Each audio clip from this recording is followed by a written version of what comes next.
అనడానికి ఇది ఇంకా ఇటు పాలకులకు అటు ప్రజలకి పాలమూరు సమస్యలను, ముఖ్యంగా నీళ్ళ సమస్యను తెలపడం కొరకు ఈ చర్చను మరింత విస్తృతంగా జరగడం కొరకని మహబూబ్నగర్లో జరిగిన ఈ రౌండ్ టేబుల్ కాన్ఫరెన్స్లో హైదరాబాద్ దాకా తీసుకెళ్ళి అక్కడ కూడా ఈ చర్చ చేస్తే చర్చ మెయిన్ స్ట్రీమ్లోకి వస్తే అక్కడ నుంచి పరిష్కార మార్గాలు కానీ ఉద్యమ నిర్మాణం కానీ సాధ్యమవుతుంది అనేటువంటి ఉద్దేశంతో ఇవాళ ఇక్కడ రౌండ్ టేబుల్ కాన్ఫరెన్సు మనము నిర్వహించడం జరిగింది. నా వరకు మహబూబ్నగర్ జిల్లా కన్నీళ్ళు నాకు అర్థమైనంతగా నీళ్ళు నాకు అర్థం కాదు. మా రాఘవాచార్య ఎన్ని లెక్చర్స్ ఇచ్చినా ఆయన లెక్చర్స్ ఇస్తున్నాడు, ఆయన మన తరఫున కూడా ఆలోచిస్తాడు.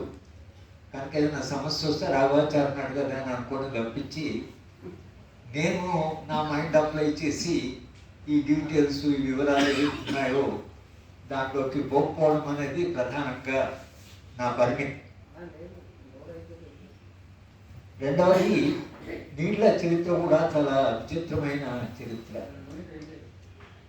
చెరువులు కట్టించినందుకు, ప్రాజెక్టులు కట్టించినందుకు చరిత్ర గుర్తుంచుకున్నటువంటి సంఘటనలు చాలానే ఉన్నాయి. కాకతీయ సామ్రాజ్యాన్ని గురించి మాట్లాడితే అక్కడ కాకతీయులు నిర్మించిన చెరువుల గురించి మాట్లాడుకుంటున్నాం. కుతుబ్ షాహీ, ఆసఫ్ జహీస్ గురించి మాట్లాడితే మనం వాళ్ళు నిర్మించిన చెరువులని, కుంటలని మనం గుర్తుపెట్టుకుంటున్నాం.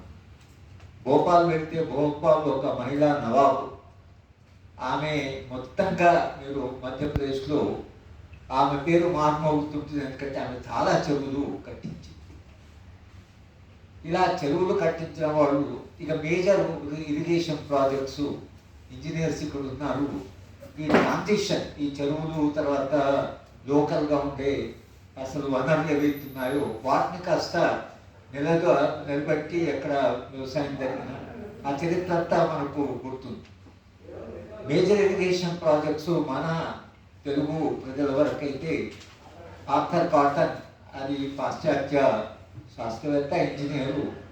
మీరు ఆర్థర్ కాటన్ని 2 జిల్లాలు, ఇటు వెస్ట్ గోదావరి ఇటు ఈస్ట్ గోదావరి, కృష్ణా, గుంటూరు, ఆయన విగ్రహాలు, తమ పిల్లలకి ఆయన పేరు, ఆర్థర్ కాటన్ గురించి కథలుగా చెప్తున్నారు. ఆయన ఎలా అసలు అభివృద్ధిని చేశాడు. నాగార్జున సాగర్ ఇండిపెండెన్స్ వచ్చిన తర్వాత నాగార్జున సాగర్ ప్రాజెక్ట్ కడుతున్నప్పుడు మొత్తం విద్యార్థులందరినీ నాగార్జున సాగర్ తీసుకెళ్ళారు. మేము కూడా 5వ తరగతి 6వ తరగతి అవుతుంటే మమ్మల్ని అందరినీ నాగార్జున సాగర్కు తీసుకెళ్ళారు, పిల్లలు, చిన్నపిల్లలు. కానీ అది అర్జెంట్ నామ్ కాబట్టి వేలాది మంది లేబరు వర్క్ చేశారు. చిన్న చీమల్లాగా కనిపించే ఈ టెక్నాలజీ అప్పుడు లేదు. నెహ్రూ గారు వచ్చి దానికి స్థాపన చేశాడు. ఆయన టెంపుల్స్, మోడర్న్ టెంపుల్స్ అన్నాడు.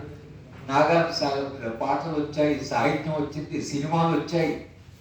రోజులు మారాయని, రేపు నీదేని, రైతు రాజు అని, అన్ని కృష్ణా గోదావరి ఆనకట్టలో కట్టినప్పుడు, నాగార్జున సాగర్ కట్టినప్పుడు వచ్చిన కథలు ఉన్నాయి. ఇప్పుడు చూస్తే అసలు ఈ ప్రాజెక్టు కడుతున్నానంటే దాంట్లో సమస్యలు ఏమిటి, దానికి పర్యవసానం ఏమిటి, తర్వాత ప్రజల యొక్క భయాలు, ఆందోళన.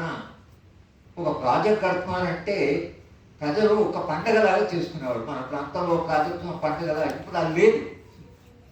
ఈ మార్పు ఎందుకు వచ్చింది అనేటువంటి ఆలోచిస్తే, ఒక కాలంలో ప్రజలకు ప్రభుత్వం చేసినా కొంత ప్రజల ప్రయోజనం కొరకే చేస్తుంది అని ఒక నమ్మకం.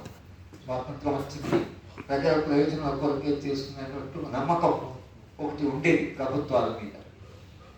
నీరు కావాలి అనేటువంటిది కూడా ముఖ్యంగా తెలుగు రాష్ట్రాల్లో కృష్ణా గోదావరి ఆనకట్టల తర్వాత అక్కడ వచ్చిన సంపద, అక్కడ వచ్చినటువంటి అసలు పంటలు, వాళ్ళ జీవన విధానం చూసిన తర్వాత చాలామంది ఇలాంటి ప్రాజెక్టు తెలంగాణలో కూడా కావాలి. నిజంగా తెలంగాణలో అలాంటి ప్రాజెక్ట్స్ అవసరం కొంతవరకు ఉన్నది. ఎందుకంటే నీళ్ళ కొంత మనకు లేని ఉంది. దాని వల్ల మనం కూడా కొన్ని ప్రాజెక్టులు అది దూరాలు కానివ్వంటి అది శ్రీశైలం కానివ్వంటి నాలుగు నుంచి కూడా తెలంగాణ ప్రాంతానికి నీళ్ళు వచ్చినాయి. అది కూడా మనం ఆ రోజుల్లో ఆ ప్రాజెక్టు ఎవరు అభ్యంతరం చెప్పలేదు. నిజంగా నిర్వాసితులు ఏమయ్యారో తెలియదు. నాలుగు వాళ్ళు అంత పెద్ద సమస్యగా ఆ రోజు అది ముందుకు రాలేదు.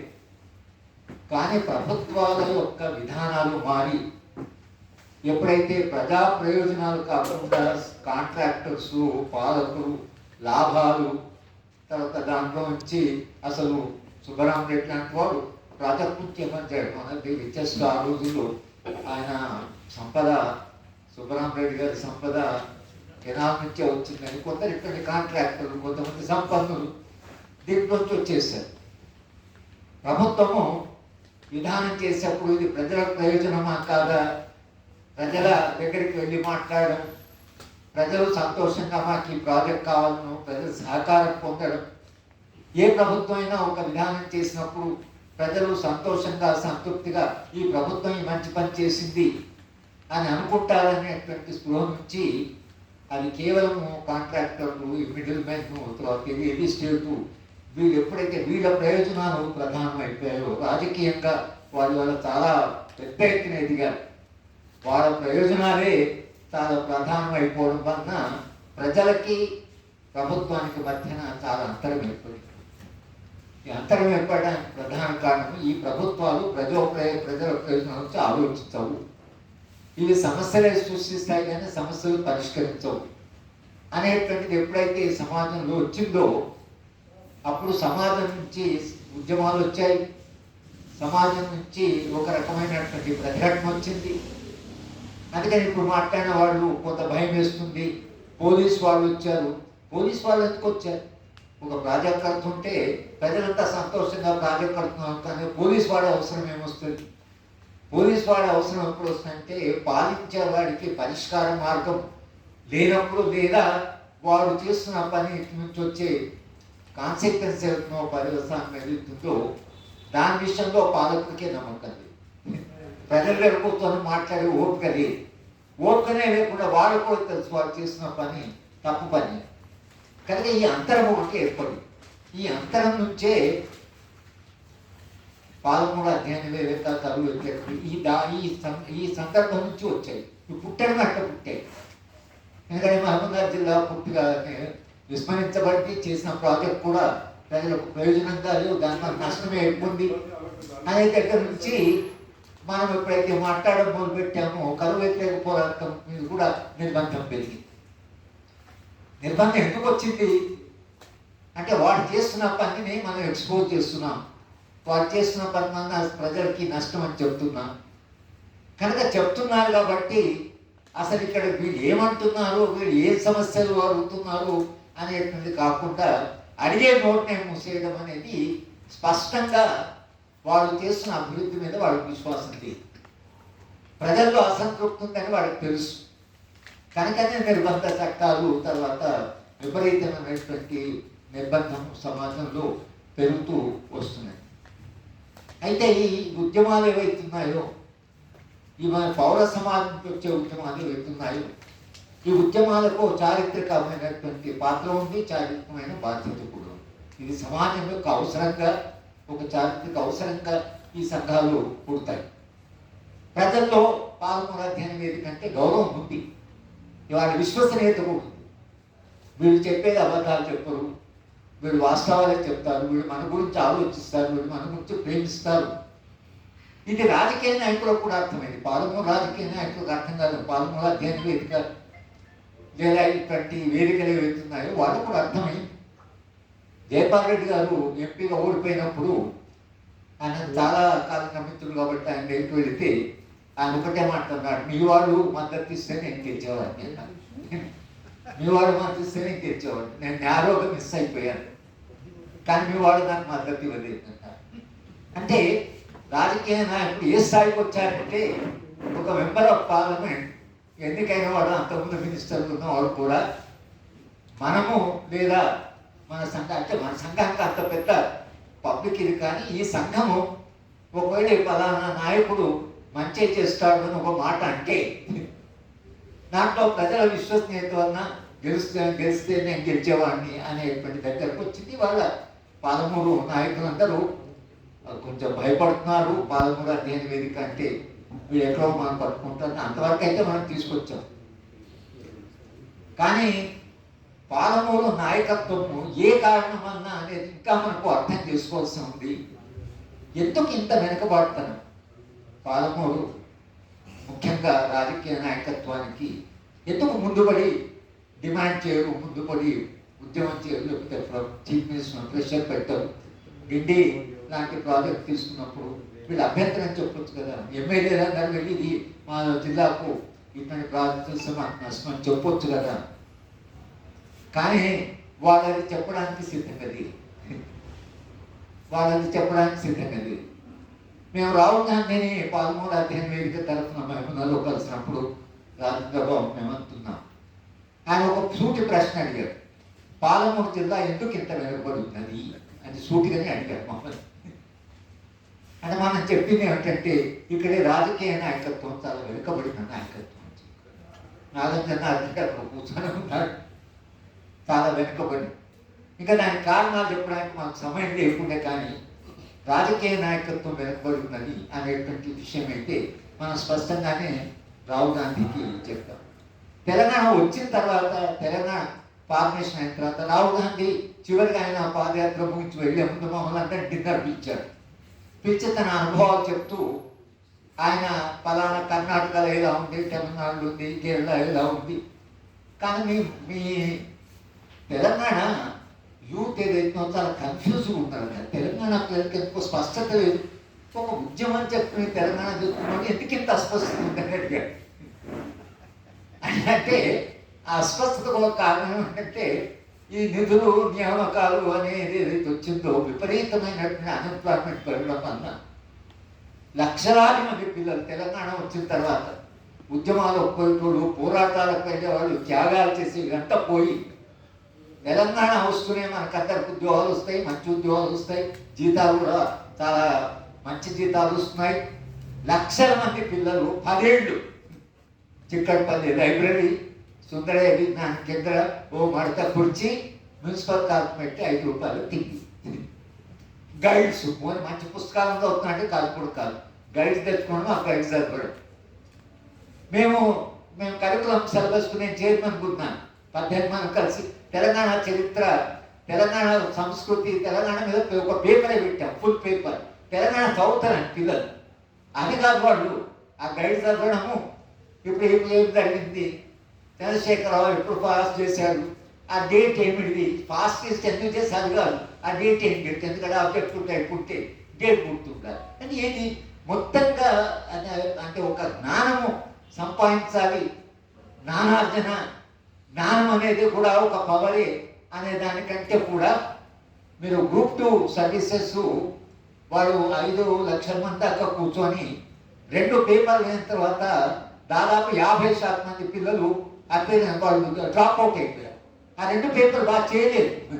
ఎందుకంటే వాళ్ళకి వచ్చిన విద్య అసలు దానికి విద్య కాదు అసలు, అంటే పూర్తి కాన్ఫిడెన్స్ పైన యూత్ వచ్చేసారు. ఇది మనకి వాళ్ళ ఒక పెద్ద సమస్యగా ఉంది. యూత్ చాలా పెద్ద పవర్ కదా. తెలంగాణ యూత్ సాధారణమైన యూత్ కాదు, వాడు నిజంగా చాలా పెద్ద ఉద్యమాన్ని నడిపించిన యూతే. 2 సార్లు తెలంగాణ ఉద్యమంలో వాడు పాల్గొన్న పద్ధతి చూస్తే ఎంతో అసలు సమస్య, వాడు జ్ఞానం ఉండాలి, చైతన్యం ఉండాలి, ప్రశ్నలు అడగాలి.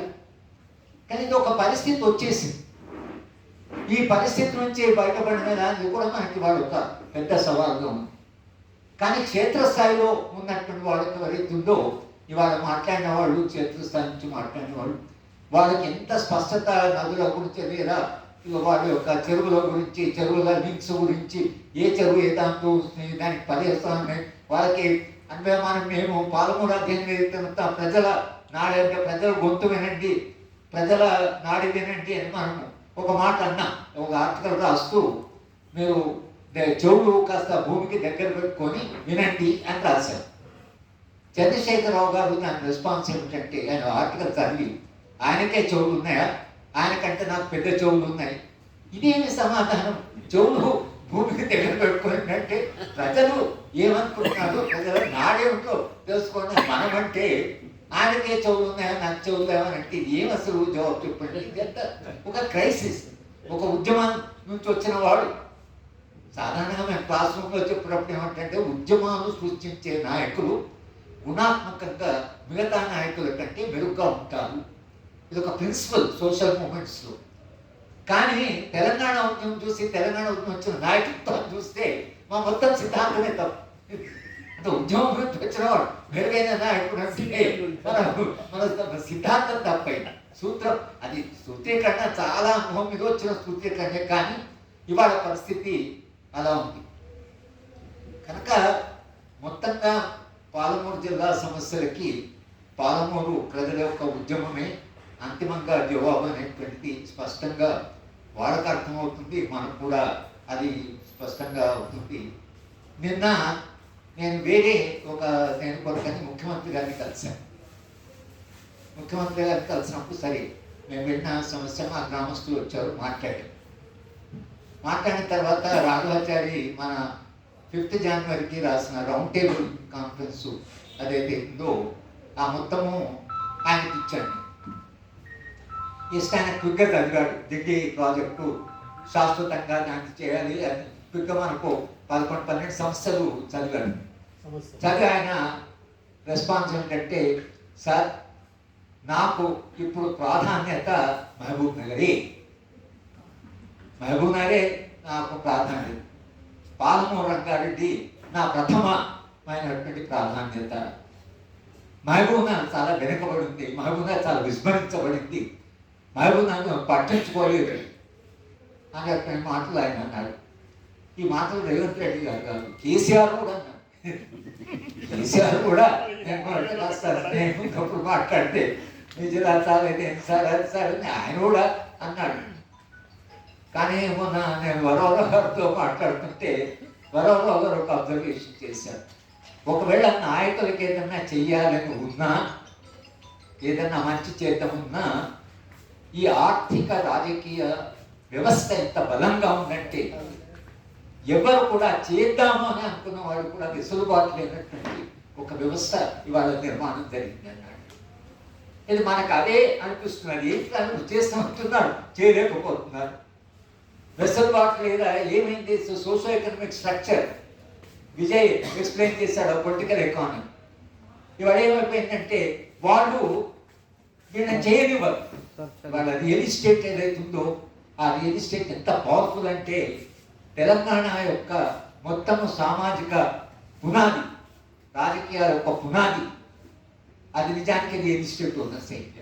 అంత భూములు కొనడము, భూములు అమ్మడము, గ్రామీణ ప్రాంతాల లక్షలాది ఎకరాల భూమిని ఫామ్ హౌసెస్ అంటున్నారు, రోడ్ వైడనింగ్ అంటున్నారు, ఇథనాల్ అంటున్నారు, ఫార్మసీ అంటున్నారు.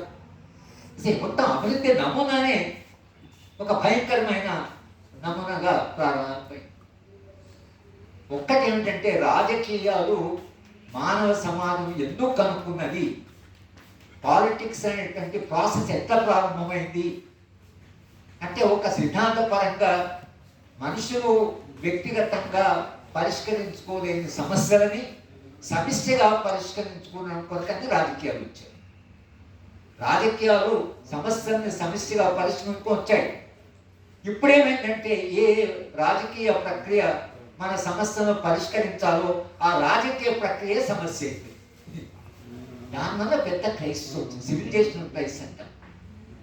పరిష్కరించవలసిన మెకానిజమే సమస్యాత్మకమైనప్పుడు ప్రజలకు మిగిలింది పోరాటాలి, ప్రజలకు మిగిలేదు ఉద్యమాలి. కింది నుంచి ఒత్తిడి తప్పిస్తే ఈ వ్యవస్థలో మనం వాళ్ళని నమ్ముకొని వాళ్ళ మేనిఫెస్టోస్ నమ్ముకొని వాళ్ళు సమస్యలు పరిష్కరిస్తారు అని అనుకునేటువంటి దశ దాటిపోయింది. కనుక పాలమూరు అధ్యయన వేదిక ఇది కాస్త అవగాహన చేస్తుంది. కనుక తెలంగాణలో చాలా జిల్లాలు కూడా నిన్న కూడా కోదండరాం మేము ఎక్కడో వెళ్తుంటే మాట్లాడుతుంటే ఆయన అంటున్నాడు, పాలమూరు అధ్యయన వేదిక లాగా అన్ని జిల్లాలో కొన్ని వేదికలు ఉంటే బాగుండేది సార్ అంటే అది బాలగోపాల్ కూడా రాశాడు. బాలగోపాల్ మా దానికి ఆయన ఫోర్వర్డ్ రాస్తూ ఆయన కూడా ఏదైనా ఉద్యమ నిర్మాణం చేయాలంటే పాలమూరు అధ్యయన వేదిక ఒక ప్రయోగంగా మనం చూడవలసి ఉంటుంది. అధ్యయన వేదిక ఒక ఎగ్జాంపుల్ సెట్ చేసినట్టు దానికి మేము గర్వపడుతున్నాం. కానీ మాకుండే పరిస్థితులు కూడా మాకున్నాయి. కానీ ఇవాళ ఈ రౌండ్ టేబుల్ కాన్ఫరెన్స్ ఇంజనీర్స్ వచ్చారు, వాళ్ళ వయసు రీత్యా కూడా వాళ్ళు పెద్ద వయసు అయినా ఇంకా ప్రజల మీద కన్సర్న్ ఉన్న ఇంజనీర్స్, వీళ్ళు ఇంకా ప్రజల గురించి పట్టించుకునే ఇంజనీర్స్ ఇప్పుడు లేరు. ఎట్లా ఇప్పుడు ఇంజనీర్లు యంగ్ ఇంజనీర్స్ దగ్గర పోతే ఈ కన్సర్న్స్, ఈ అవగాహన, తర్వాత దీనికి పరిష్కారం, అయ్యో ప్రజలు కష్టపడుతున్నారు అనేటువంటి ఈ కన్సర్న్ ఏదైతుందో, ఈ మానవీయమైనటువంటి స్పృహ ఏదైతుందో అది కూడా గ్రాడ్యువల్గా ఇంజనీరింగ్లో అలా జరిగింది, డాక్టర్స్ అలా జరిగారు, అలా అయిపోయింది. ఇంకా ఐఏఎస్ ఆఫీసర్స్ ఇంకా అన్యాయంగా మారిపోయారు. ఓ శంకరన్, ఒక యుగంధర్, ఓ కేఆర్ వేణుగోపాల్, ఒక కృష్ణన్, ఒక ఎంఆర్ పాయ్, ఓ బిపిఆర్ విఠల్, ఇప్పుడు ఎంత మీరు ఐఏఎస్ ఆఫీసర్ని కలిస్తే యూ కాంట్ బిలీవ్ వాళ్ళు ఎంత ఇన్కాంపిటెంట్, ఎంత ఎఫెక్ట్ అయిపోయారు. అడ్మినిస్ట్రేటివ్ సిస్టమ్ అట్లయిపోయింది, ప్రొఫెషనల్ గ్రూప్స్ ఇట్లయిపోయాయి, రాజకీయ నాయకులు అట్లయిపోయారు. క్రైసిస్ కాస్త సీవియర్ క్రైసిసే ఉంది, కానీ పరిష్కారం అంటే మనిషి చాలా క్రియేటివ్, మనిషికి సృజనాత్మకత ఉంటుంది. మా మనోహర్ గారు క్రియేటివ్ సొసైటీ అంటే సమాజానికి ఒక రకమైనటువంటి సృజనాత్మకత ఉంటుంది. సమాజము తన సమస్య పరంగా తాను సమస్యను పరిష్కారం కొరకు వెతుకుతాడు. మార్క్స్ కూడా ఒక మాట అంటాడు, సమాజము ఎన్నడైనా తాను పరిష్కరించుకోలేని సమస్యలని అది ఎప్పుడూ చర్చించదు. సమస్యను పరిష్కరించుకునేటువంటి దశ వచ్చినప్పుడే సమాజం ఆ సమస్యను ఇప్పుడు రాజకీయ నాయకులు కూడా ప్రామిస్ చేసేటప్పుడు మేము అది చేస్తాం, ఇది చేస్తాం, మేము ఇది 2,000 ఇస్తాము అంటారు, కానీ మీ అందరికీ కార్డు ఇస్తామని అన్నారు, ప్రతి కుటుంబానికి కార్డు ఇస్తామని అన్నారు. అది సాధ్యం కాదు. సాధ్యం కానిది ఎప్పుడు సమాజం నమ్మదు. సాధ్యం ఉంటేనే సమస్య. కనుక ఇవాళ చర్చలో మనకు రేజ్ చేసిన సమస్యలన్నీ ఒక పరిష్కారం వెతుకుతున్న దిశగానే పోతుందనే విశ్వాసంతోనే మనం పనిచేయవలసి ఉంటుంది. పాలమూల అధ్యయన వేదిక కూడా అదే విశ్వాసంతో పనిచేస్తున్నది అని చెప్తూ, వచ్చిన సదస్సుకు వచ్చిన రౌండ్ టేబుల్ కాన్ఫరెన్స్ మిత్రులందరికీ మేము ధన్యవాదాలు చెప్తున్నాం. మీరు ఇలాగే మేము చేసే కృషిలో భాగస్వాములై మాకు కూడా ప్రొఫెషనల్గా మీరు కాస్త డైరెక్షన్ ఇస్తే మన సరే బాబురావు సార్ అయితే ఆయన మొత్తం ఎన్విరాన్మెంట్ ఫండమెంటల్స్ చెప్పారు.